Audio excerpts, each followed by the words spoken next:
And it's Christina and Daniel Deffenbaugh with 1042 Project, and welcome to another episode of the Shared Voices podcast. Thank you, everyone, for joining us. And we just want to start out today by sharing with you something that Daniel and I are really excited about. There's a documentary that we had the awesome opportunity to participate in. It's called RESIDUAL, and it's about the effects of cumulative trauma in first responders. And it's out on YouTube right now. We'll include the link, but you definitely have to give it a watch. It is a great documentary, and we've already heard so much good feedback about it. Daniel, what do you want to share? What was your highlight, favorite part? You know, the whole journey of it has just been amazing from when we met Doug and he came out and met with us here in Iowa in our hometown, and Yeah. we got to meet him, and then, you know, working with him on this, and what a journey, what a fun journey it's been. Mm-hmm. We had no idea really at the beginning what this was going to turn out to be. You know, Doug had an idea and we just kind of helped him. You know, he did all the work obviously, but we helped him get some interviews and get the interviews lined up and find some people and just allow Doug to do his God-given talent Yeah. and create a documentary that I think honestly, this is not an over exaggeration, like literally the documentary that what the world's been needing when it comes to first responders. Yeah, truly. But before we go any further on that, I just want to let everybody know that there's a little change you may notice today. Oh, yeah.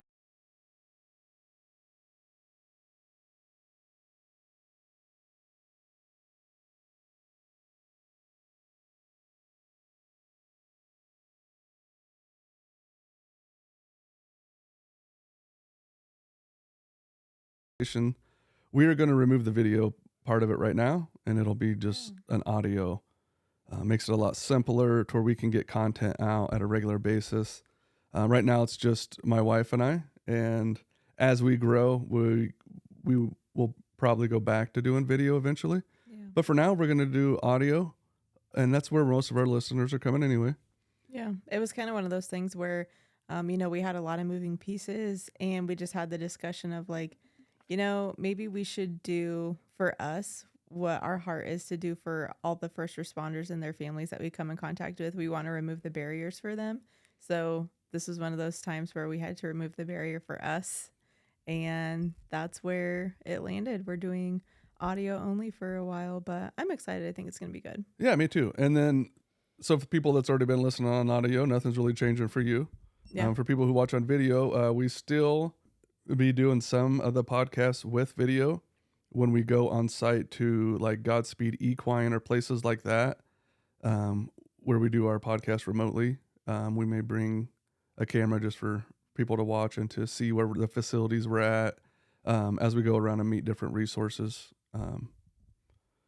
to help our first responders. So yeah, this is just kind of freeing up some time until we can get some more help, and now we can have our studio right here in our house and don't have to do it. So yeah, that's why we're switching. So anyway, back to what we were talking about. Just had to get that out real quick. That's fine. You know, somebody's watching on YouTube, be like, hey, where are they at? Yeah, that's true. I'm sure we would have gotten several questions. I doubt it, but that's all right. Anyway, so yes, let's get back to what we were talking about. Sorry. Well, I do want to say really quick about the RESIDUAL documentary.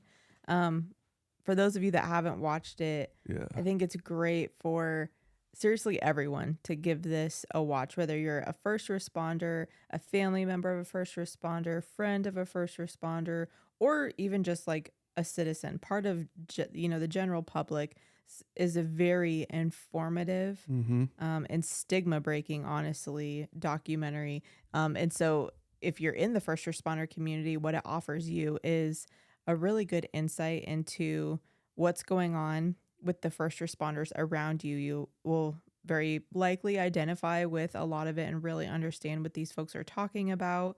And so if you're not from the first responder community, very educational in that aspect. You're going to learn a lot and really hear the hearts of these first responders and get just a better idea of what it's like to walk in their shoes day to day and the role that they have.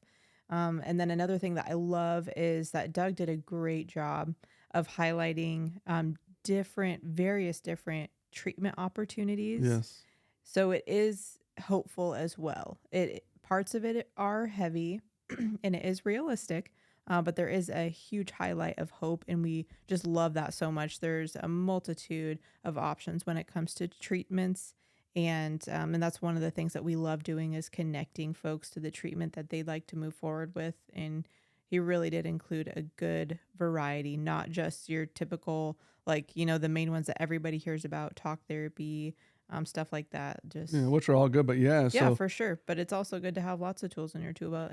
yeah, and in the documentary, and when you guys watch this, you'll see it's not, there's no actors, anything like that. It's Right. a documentary interviewing people who have been first responders, also people who provide treatment and some of the new therapies that are coming out. So it does, it is heavy, but it's kind of hard to not talk about the realness of what us as first responders are dealing with. Mm-hmm. But it's not so heavy that Doug does a really good job of there's heaviness, but then it's followed immediately by a section of the video which is positive and talks about a treatment therapy that's out there. Yeah. And then he goes back into talking about some of the heavier stuff, but then comes right back out and talks about another helpful tool.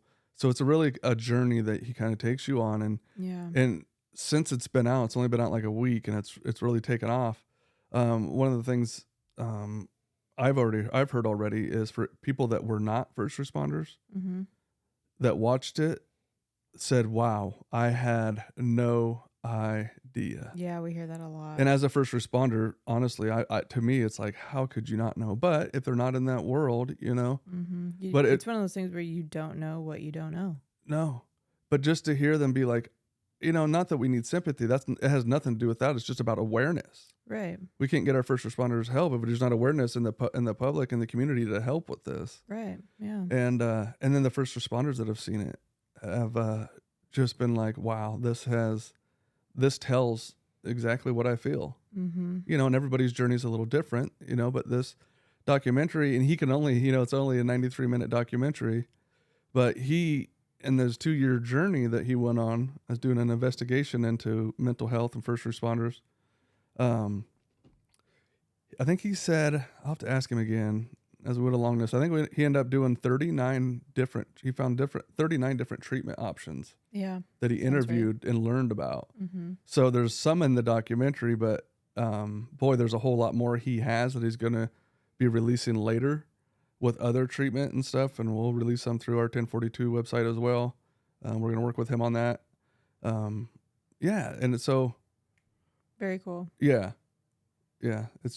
it's been neat, and there's more coming. And I just think he did such a good job for people who aren't first responders and the people who are to Mm-hmm. make a documentary where everybody feels heard, understood, Yeah. and the people who aren't first responders have an understanding now. Right. Start bridging that gap a little bit. Right. Yep.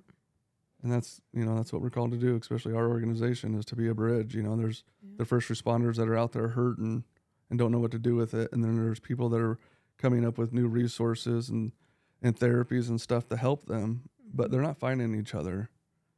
Because with first responders, we're very, we kind of can be kind of private. Like, we don't trust anything Yeah. outside of law enforcement. So like if our other brothers and sisters Or in law, your particular first responder community.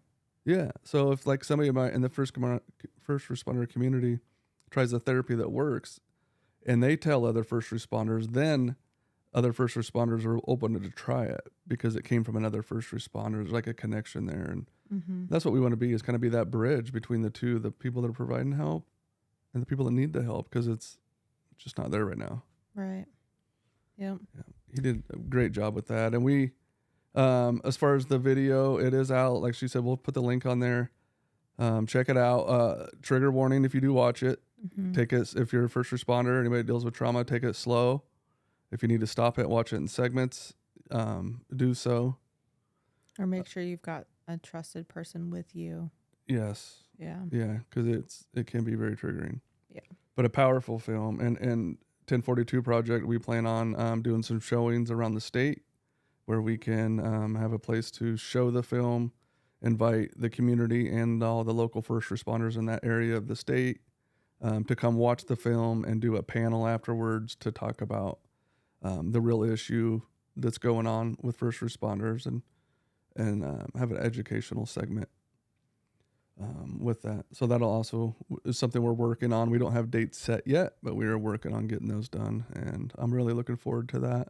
To Yeah. just be able to have a place to openly talk, be open, honest, and transparent on a panel and let people hear what's going on. Yeah. And if you'll notice from the video, we help line up a lot of the interviews. So there's a lot of Iowa people in the film, but I think that's what's so awesome is for the Midwest states, especially in Iowa, this film does a good job telling the story of what rural police officers and firefighters deal with as well. It's not, he covers, um, all the way from small town, Midwest town police officers to New York City on 9/11. So there's a Yeah. wide variety, but especially for right here in Iowa, where most people don't think there's nothing. The officers don't struggle, that first responders don't struggle, nurses don't struggle. They do, and this film does a good job explaining it and explaining why and the science behind it. Yeah. And And because a lot of times the smaller communities get forgotten, honestly. right. And I know that's something that you and I have noticed in our travels. As we have visited each coast, we notice there's a lot more awareness and recognition about the struggle of good mental health in the first responder community. And when we go to events in the Midwest, just overall, by and large, it feels like we're behind. Yeah, we big time. feel the gap, and so that's one of the reasons that's so exciting is we do have catching up to do here in the Midwest, and it feels like this is a good step towards that. Yes, absolutely. It's and the bigger cities don't have it figured out yet either. They're just doing a little better than we are here. You know what I mean? Yeah. Still a lot of ground to go, but definitely the Midwest and a lot of the smaller communities have been forgotten about. Mm-hmm. And they trauma's trauma. It doesn't matter the population you live in. Yep. Honestly, sometimes in small towns it can be a challenge in and of itself because You know everybody. you know everybody, and when a crime happens, you have to investigate it from beginning to end. You Mm-hmm. have to do the interviews. You have to do the crime scene, and you're often at the funeral because you're working it, do it directing traffic or what. You're so involved in everything. Yeah. Where a lot of time the bigger communities, and not that they have it easy, I'm not saying that, Right. but the patrol officer takes the call, then they Mm-hmm. call in the crime scene unit, and then they call in the detectives. So the responsibilities kind of get divided. Thank goodness. Yeah. Some of the smaller communities, we don't have that. You have to do it all. So Yep. therefore, you have to live it all, feel it all, and yeah, we just really want to be there for them. That's part of why 1042 Project exists, to be a voice not just for the big cities but for the small cities, because trauma it doesn't skip population. Yeah, it doesn't discriminate like Yeah, that. So yeah. So beautiful film. We'll have more coming up on that, but if you want to watch it, we'll have it in the links, and we'll update you later on some dates of showings and stuff that we're going to be doing. yeah. If you guys want to come out and meet us, we'd love to meet you. If you're thinking about maybe you want to have a showing in your area after seeing it, if you want to just reach out to us, send us an email, go to our website, hit the Get Connected, and let us know, and we can help you organize a showing there, and we will come. The 1042 Project, our nonprofit, will come and host it and show the film, and I can bring in people for the panel. And if they have people in their area that want to be on the panel, we can do that too. And let's work together because it's only through cooperation where we're going to be able to help get this problem fixed. It's not against competing with each other. Right. And that's what 1042 is. We're 1042 Project. We want people to come to us just when they're when they just need, they don't know what's going on with them, or they do know what's going on, just so they can come to us no matter where they are in their journey. Mm-hmm. And we can just walk alongside them, get them the resources they need, get them the help they need, get them to wherever they are for that next step in their life. Yeah. And that's why we're not really, we're not a Band-Aid place. We walk alongside people. We don't just put Band-Aids on things. And I think that's what's beautiful, because we're not the one that provides all of the care and all the treatment. We're just a bridge. We're there to walk alongside them, to let them know they're loved, to let them know what they're feeling is normal, to hear what's going on with them. And then we just give them advice. No, don't give them advice. I'm sorry. We don't give them advice.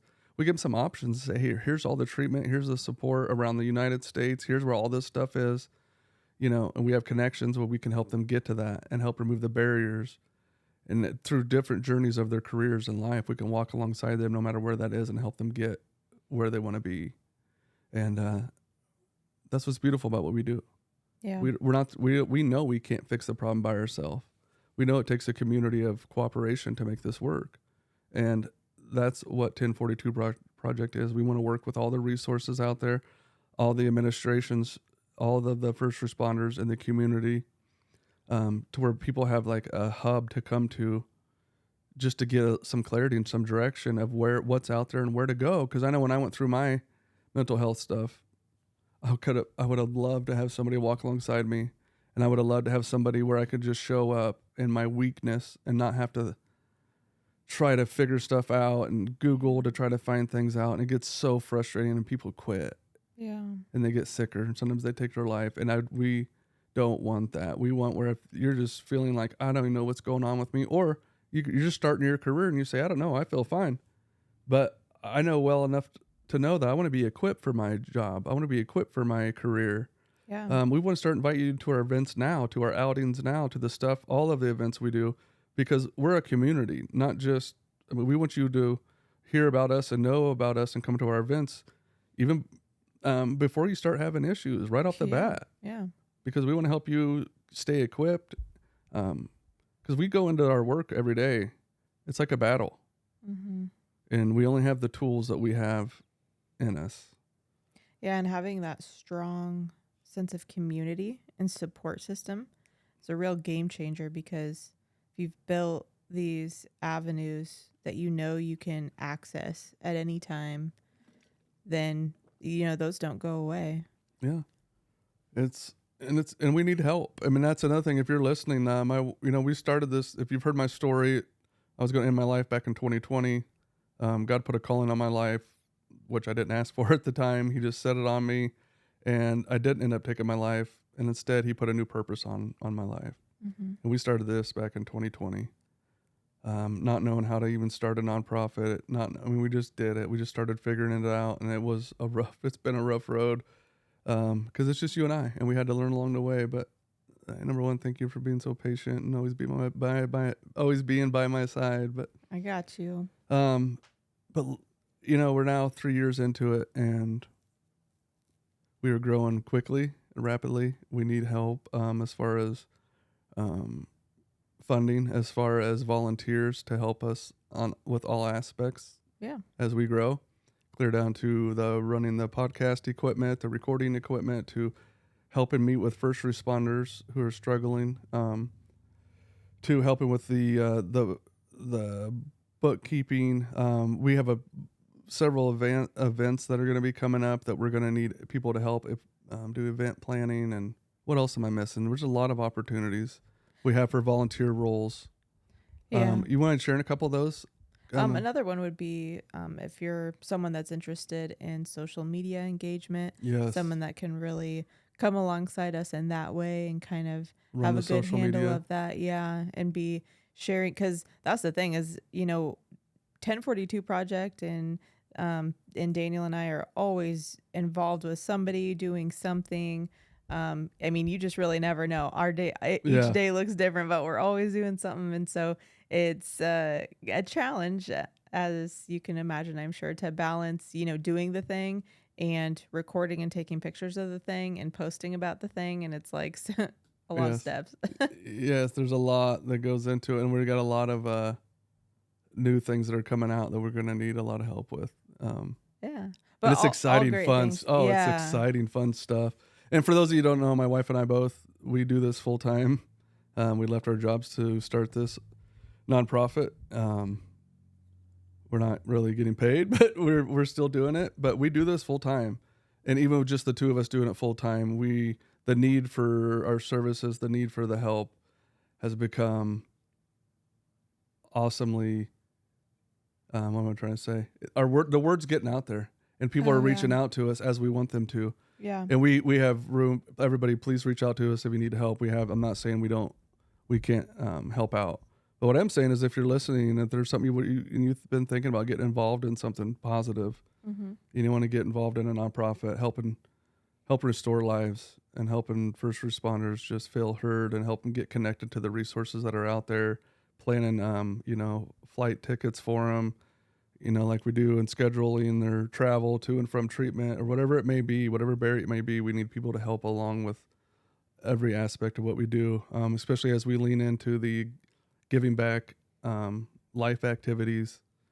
Because like we've, let people know when you go through mental health struggles, you a lot of times go into isolation and you walk away from everything that you enjoy, Yeah. whether it's fishing, hunting, doing artwork, gardening, whatever it may be. There's these things that God's put inside of us that we just enjoy, and He Mm-hmm. wants us to enjoy those. Yeah. Unfortunately, it's usually the healthy outlets that we set down the soonest. Yeah, and we pick up the negative ones, right? Yeah. Yeah. And we'll go fishing tomorrow. Oh, we'll go camping next week, and then we don't.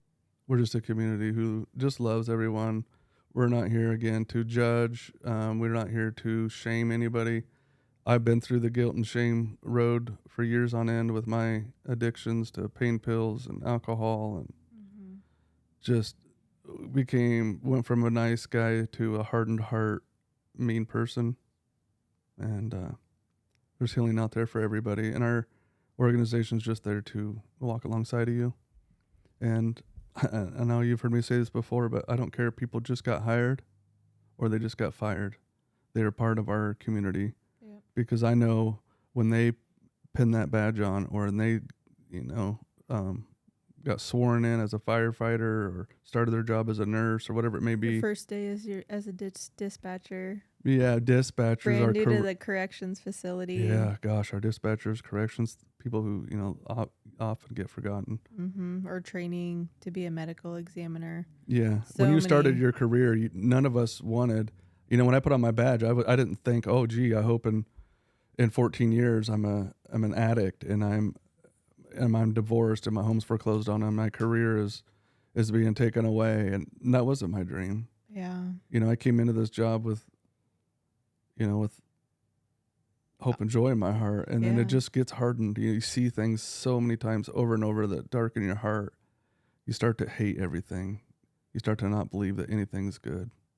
You start to think hope is fake, and you go into isolation, and you quit doing your hobbies, and you quit calling your friends back. You quit calling your family members back, and you drink, and you feel like there's guilt and shame, and that's a hard thing to get out of. But we know you didn't want to be there. You didn't, just like me. I didn't want to be there, Yeah. but I was there, and I didn't have anybody during that time besides until I met you. I didn't have anybody in my life, and we don't want that for anybody. That's right. There's no guilt or shame, no matter, because when you're dealing with mental health, especially first responders, it gets messy. Oh yeah. We like to use things to numb our pain, simple Yeah. pleasures, and pain loves pleasure. Mm-hmm. Simple pleasures. I think it was a Brene Brown TED Talk. Gosh, I love that girl. And she was saying how She's great. she is great. I'm trying to Sorry, I distracted remember you. and put into words what she was saying. But basically, the gist of it is, to go about life with the assumption that other people are doing the best that they can. Yes. And that's so true. I mean, it really is, especially with the community that we work with and the people that we're working with, and even like people in our personal lives. Before this happened, I would see it so many times. Life is messy and people get wounded and they hurt and they're struggling and they're just doing the best that they know how with the tools that they have at the time. Yeah, and I can tell you, when you're in it deep like I was for all those years, you don't care about the future because you're trying to survive right now. You're in Right. survival mode. That's it. Yeah. You're not thinking clearly. You're not making good decisions because every decision's based on hurt and pain and numbing your problems. And Mm-hmm. you just need somebody who's been there and done that with a healthy mind to come alongside you and not shame or guilt you, but help you get Right. healing and get to the resources that are out there in a safe way. Yep. And at your own pace, to just do a little better every day. Right. We just want to be there for you guys. Yeah. We get it. And And we're proud of you. so proud of you. So proud you're here. So proud that you didn't you didn't end your life. You didn't do anything like that permanently. You may have tried like I did several times, but we're just so glad that you're here. We're so blessed that you're here. We love you. If nobody's told you that, we love you and we are here for you. And you can go to our website at 10-42project.org and hit the contact button. Yep. And Contact it's us. got, does it have our cell phones? And what all does it have that they can find on there? Because I want them to be able to get in touch with us. What's the easiest way for them to do that? Whether they're a first responder who's hurting, or a first responder who just needs some advice, or a first responder who's healthy and just wants to help another first responder. Yeah. Or if you're somebody in the community that wants to support what we're doing, because what we do does take money. Mm-hmm. It's a nonprofit, 501c3. We need funds and resources to be able to help this grow. So if you're somebody who's listening, or maybe your child's a first responder, or somebody, maybe share this podcast with them and let them know kind of what we're doing and what our mission is. Because the more people we can get on hand to help, the better off we're going to be able to serve our first responders. Yeah. But yeah, you can go to our Get Connected button. And how else can they do that? What's on there? Is it our website or our web? I'm sorry, is it our emails or? Yeah. So if you go to our website, then one simple way is to fill out the contact us button. Will take you to a form that you fill out anyway. And then that gets sent to us and we can reach out to you that way. However you would like. We often, when we get those requests, people will specify that they would like us to call them or text them, or, basically you let us know, and that's how we'll approach it. Yep. Our contact information is also on the website for both Daniel and I, our email addresses, and I know Daniel's phone number for sure is on there. Yep. And if you want that right now, I'll just give it out loud. If you want my cell phone number, I'm going to give it to you directly. If you want to write it down, anybody has any questions, concerns, need help, you can call me directly. My cell phone number is 515-350-6274. Again, that's 515-350-6274. And this is Daniel. That is my cell phone number. You can call me, text me on that, and I would love to talk to you and help you get connected or get the help you need. Yeah, I'm just coming alongside of you. Yeah. And again, no judgment. We just want to know what's going on and how we can help. And we'd love for you to reach out to us. Yeah. And, you got to start somewhere. And I know for me, it was just the first time I got to reach out and ask somebody for help. And we want to be that for you. We love you guys. We ask if you know people that are first responders, please share this podcast with them. We're going to be keeping them all around 20 to 30 minutes. And we're going to be releasing those as we go from here. So yeah, stay tuned and for the new episodes. And you got any last closing words for them before? No, just thank you so much for joining us. We really do appreciate it. Yeah. And again, always feel free and welcome to reach out at any time for anything. We really love the opportunity that we have to build this community and just do life with you guys, do life with other people. Yeah. And if you don't know, I should have said this earlier, we are, we're heard around the country, but we are an Iowa out organization, meaning what we are here, the first responders that we're helping come from the Iowa area first. Just there's not very much help around here. That's just, we have limited resources, but for all Iowa first responders, we are here for you. Get connected with us, and we'd love to talk to you. Yeah, we'll go from there. Yes. Awesome. Well, thanks so much for joining us, everybody. We really do appreciate it. You have a blessed day, and we'll catch you in the next episode.